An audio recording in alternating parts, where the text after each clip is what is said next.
बात कहते थे कि ज्ञानियों की दृष्टि में, वेदांतियों की दृष्टि में भले ही स्वप्न मिथ्या हो, पर हरिभक्तों की दृष्टि में, साधकों की दृष्टि में स्वप्न सामान्य वस्तु नहीं है। स्वप्न एक बहुत बड़ा विज्ञान है। पूज्य महाराज जी कहते थे, क्या है स्वप्न? स्वप्न साधक के अंतःकरण का दर्पण है।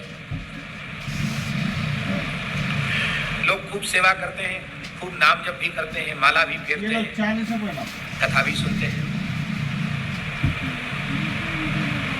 पर स्वप्न में जो चीज नहीं दिखनी चाहिए वो चीज उनको दिखती है।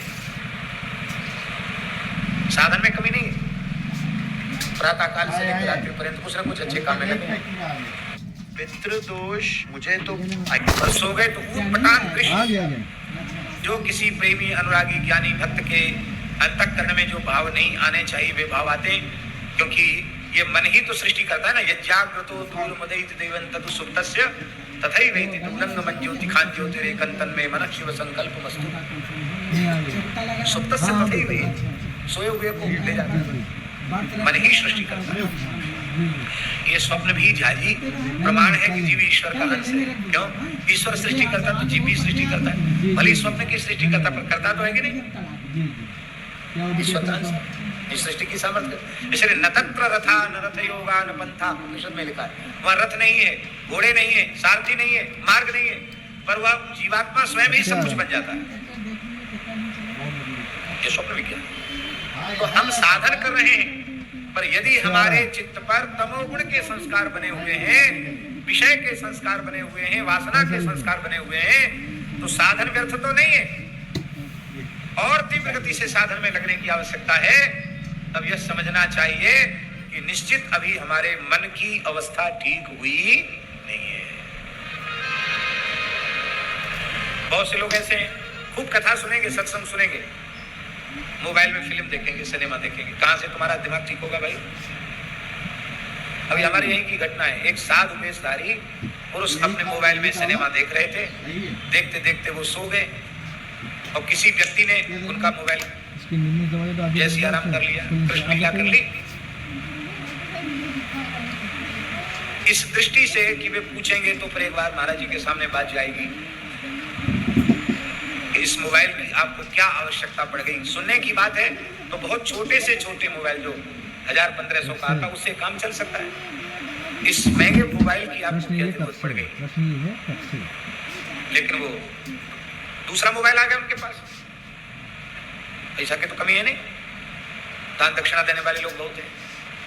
तो हम कहते हैं फिर आप नाम जप करो, तिलक लगाओ, कथा सुनो, आपको क्या दृश्य दिखेगा? आप सिनेमा देखना नहीं छोड़ रहे, आपको क्या अनुभूति होगी? सुबह तो पहले भारीपन लगता है, ये पहले क्यों क्या था? अपने अंतःकरण को टटोलो, हमारा मन कैसा है? भैया जी सब मन का खेल है। मन के हारे हार है, मन के जीते जीते। मोबाइल न देखने पर भी, सिनेमा न देखने पर भी उत्पन्न दृश्य आते हैं। क्यों आते हैं?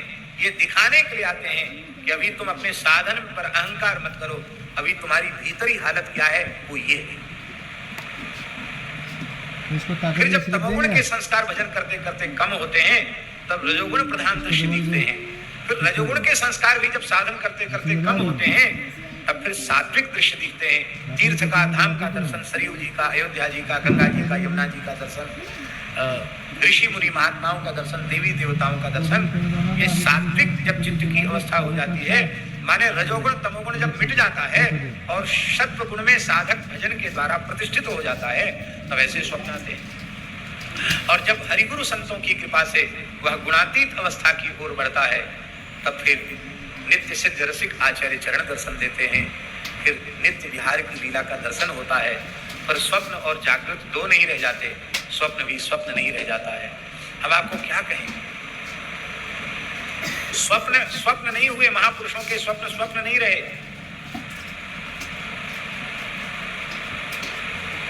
स्वप्न का प्रत्यक्ष प्रभाव जागृत में आ गया। एक महात्मा के मन में व्याकुलता हुई। आपको सुन के हंसी आएगी, हंसो, हंसी आए तो आप, कोई बात नहीं। उनके मन में व्याकुलता हुई कि इतना माला फेरते हैं, ठाकुर जी से रो रो के कहते हैं, कभी ठाकुर जी ने स्वप्न में भी दर्शन नहीं दिया। प्रेमी महात्मा, तो बालकृष्ण प्रभु आ गए स्वप्न में।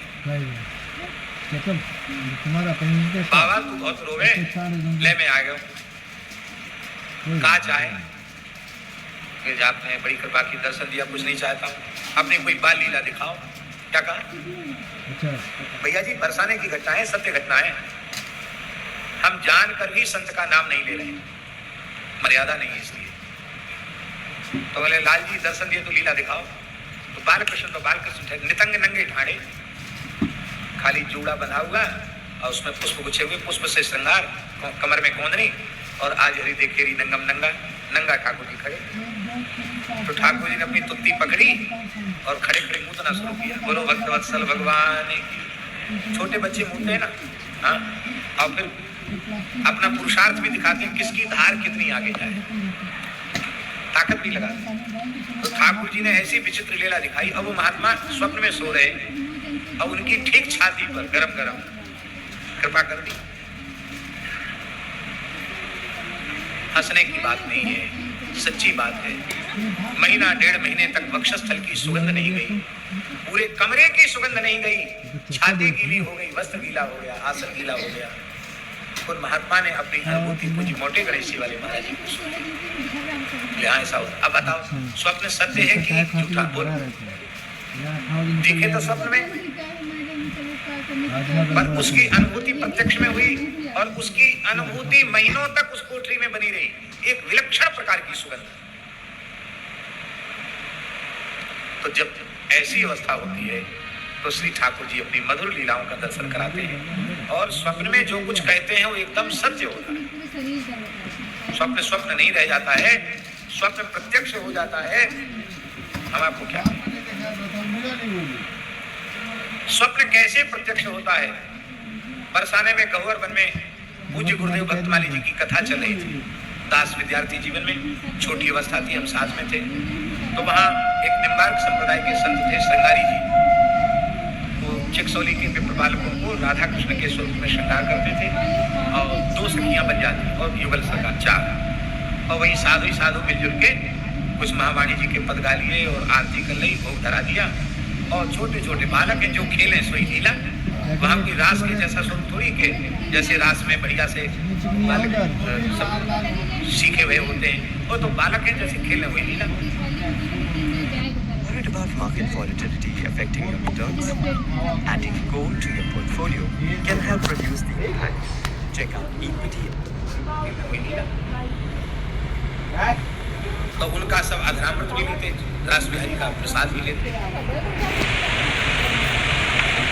पूज्य गुरुदेव भक्तमाली जी भी बड़े भाव से लेते थे, और हम थोड़ा किनारे हो जाते थे, प्रसाद लेते थे। हमारे मन में आता, ब्रजवासी बालक हैं, भले ही ब्राह्मण है तो क्या इनका जनेऊ थोड़ी हुआ है, हम तो जनेऊ पहनते हैं, संध्या करते हैं, गायत्री जपते हैं, इनमें कहा आचार विचार, इनका जूठन क्या खाना, ऐसे मन में भाव था। रास बिहारी के प्रति भाव नहीं था, जैसा होना चाहिए। दंडोत प्रणाम करते थे, लेकिन इनका प्रसाद श्रद्धा से लें ये भाव नहीं था। महाराज जी का अभ्यास ऐसा था कि महाराज जी कभी कुछ कहते नहीं थे। अंतर्यामी तो महाराज जी थे, साक्षात भगवान, उनके अंतर्यामी तुम्हें कहाँ कमी, और वो कुछ कहते नहीं। और प्रसाद बटता जरूर था, श्रृंगार भोग धराते, फिर बटता, हम किनारे हो जाते। एक दिन स्वप्न हमको दिखा रात्रि में। क्या स्वप्न दिखा कि रास मंडल में युगल प्रिया प्रीतम श्यामा श्याम का श्रृंगार हुआ, और वहां हारमोनियम बज रही है, तबला बज रहा है, और कुछ पद हो रहे हैं, और ठाकुर जी खेल रहे हैं। श्री जी ठाकुर जी ऐसे बहुत छोटे छोटे स्वरूप थे। श्री जी तो हम समझते हैं कि ज्यादा 5-6 वर्ष के होंगे, और लाल जी होंगे 8 वर्ष के या 9 वर्ष के भी हो सकते हैं, लाल जी थोड़े बड़े। और किशोरी जी 6-7 वर्ष की, लाल जी 9 वर्ष के होंगे, इतने खेल रहे। अब ब्रजवासी स्वरूप बालक ना, कोई यात्री परदेसी भेंट चढ़ावे तो उठा के अपने हाथ में ले लें। ठाकुर जी छोटे छोटे ठाकुर जी दक्षिणा हाथ में ले लें, और संत लोग देख के खूब प्रसन्न होते थे। वहां को ये थोड़ी रास वाली को उनको बता दिया जाए कि भैया भेंट उठाई नहीं जाती आप ठाकुर जी। तो स्वप्न में क्या दिखा कि ठाकुर जी खेल रहे हैं, और खेलते खेलते जहाँ राजा रामदास जी विराजते हैं अभी भी जिस कुटिया में, महाराज जी को उसी कुटिया में आसन था। तो ठाकुर जी श्री जी दौड़ते, पहले आगे ठाकुर जी हैं, पीछे पीछे श्री जी हैं, दौड़ते हुए आए और महाराज जी चौकी पर बैठे हैं भीतर, और उछल के अपने आप युगल सरकार दाहिनी जगह पर श्री ठाकुर जी बैठ गए और बाईं जगह पर श्री प्रिया जी बैठ गई। और जब बैठ गए तो महाराज जी बहुत भाव विवल हो गए।